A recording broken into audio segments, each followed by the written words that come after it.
रात के 11 बजे थे।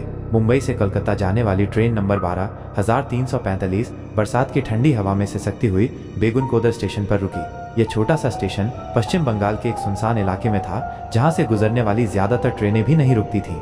लेकिन आज किसी टेक्निकल इशू की वजह से इस ट्रेन को यहाँ 30 मिनट के लिए ठहरना पड़ा।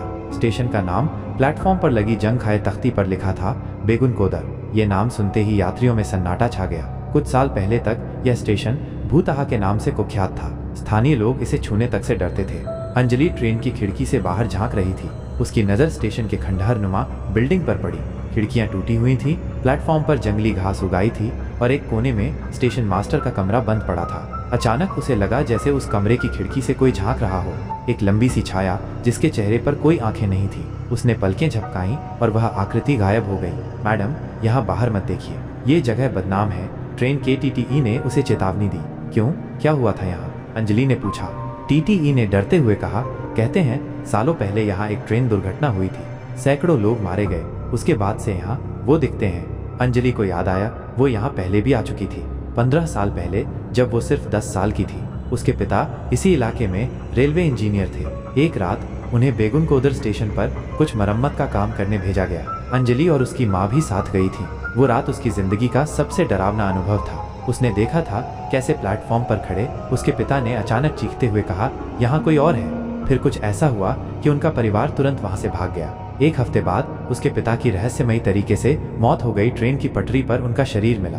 अंजलि की सांसें तेज हो गईं। शायद यही वजह थी कि वो आज यहाँ आई थी, पिता की मौत का रहस्य सुलझाने के लिए। उसने अचानक फैसला किया, वो ट्रेन से उतरकर स्टेशन के अंदर जाएगी। ट्रेन के चलने में अभी 20 मिनट थे। अंजलि ने अपना बैग संभाला और प्लेटफॉर्म पर उतर गई। उसके पैरों तले सूखी पत्तियां चरमराईं। हवा में सनसनाहट थी, जैसे कोई उसके कान में फुसफुसा रहा हो। स्टेशन के मुख्य द्वार पर लिखा था प्रवेश वर्जित, लेकिन ताला टूटा पड़ा था। अंजलि ने दरवाजा खोला। अंदर का नजारा उसे स्तब्ध कर गया। टिकट काउंटर पर धूल चढ़ी थी, लेकिन कुर्सी पर बैठा एक साया कोई महिला टाइपराइटर पर टाइप कर रही थी। टक टक टक की आवाज गूंज रही थी। अंजलि ने पीछे मुड़कर देखा, प्लेटफॉर्म खाली था। ट्रेन वहां खड़ी थी, लेकिन कोई यात्री दिख नहीं रहा था। कौन हो तुम?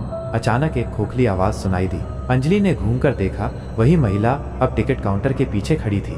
उसकी आंखें खाली थीं और गर्दन टेढ़ी हुई थी, जैसे किसी ने उसे रस्सी से खींचकर मारा हो। अंजलि दौड़कर स्टेशन मास्टर के कमरे की ओर भागी। दरवाजा जोर से खटखटाया, लेकिन वो बंद था। पीछे से टाइपराइटर की आवाज तेज होने लगी। उसने खिड़की से झांका। कमरे के अंदर एक पुरानी डायरी पड़ी थी, जिस पर उसके पिता का नाम लिखा था, राजीव शर्मा। तभी प्लेटफॉर्म पर ट्रेन के हॉर्न की आवाज गूंजी। अंजलि ने देखा ट्रेन चलने वाली थी। वो दौड़ी, लेकिन पैरों के नीचे की जमीन ने जैसे उसे खींच लिया। वो गिर पड़ी। जैसे ही उसने सिर उठाया, उसने देखा प्लेटफॉर्म पर सैकड़ों लोग खड़े थे। सबके शरीर जले हुए थे, चेहरे विरूपित। उनकी आंखों में एक ही सवाल था, तुम हमें क्यों छोड़कर चली गई? यह वे यात्री थे जो 1972 में हुई उस दुर्घटना में मारे गए थे। एक ट्रेन पटरी से उतरकर स्टेशन से टकरा गई थी। आग लगने से सब जलकर खाक हो गए, लेकिन उनकी आत्माएं यहीं फंसी थी। अंजलि स्टेशन मास्टर के कमरे में घुस गई। डायरी के पन्ने पलटते हुए उसने पढ़ा, उसके पिता को पता चला था कि ये दुर्घटना कोई हादसा नहीं थी। स्टेशन मास्टर ने जानबूझकर सिग्नल गलत दिए थे। उसने अपनी डायरी में लिखा था, तारांकन तारांकन, वे मुझसे बदला लेना चाहते हैं। मैंने जो किया उसके लिए माफी चाहता हूँ। तभी डायरी से एक पुरानी तस्वीर गिरी। तस्वीर में अंजलि के पिता और स्टेशन मास्टर साथ खड़े थे। पीछे लिखा था, हमने गलती की, उन लोगों की जान लेकर हम अमीर बन गए, लेकिन अब वे हमारा पीछा कर रहे हैं।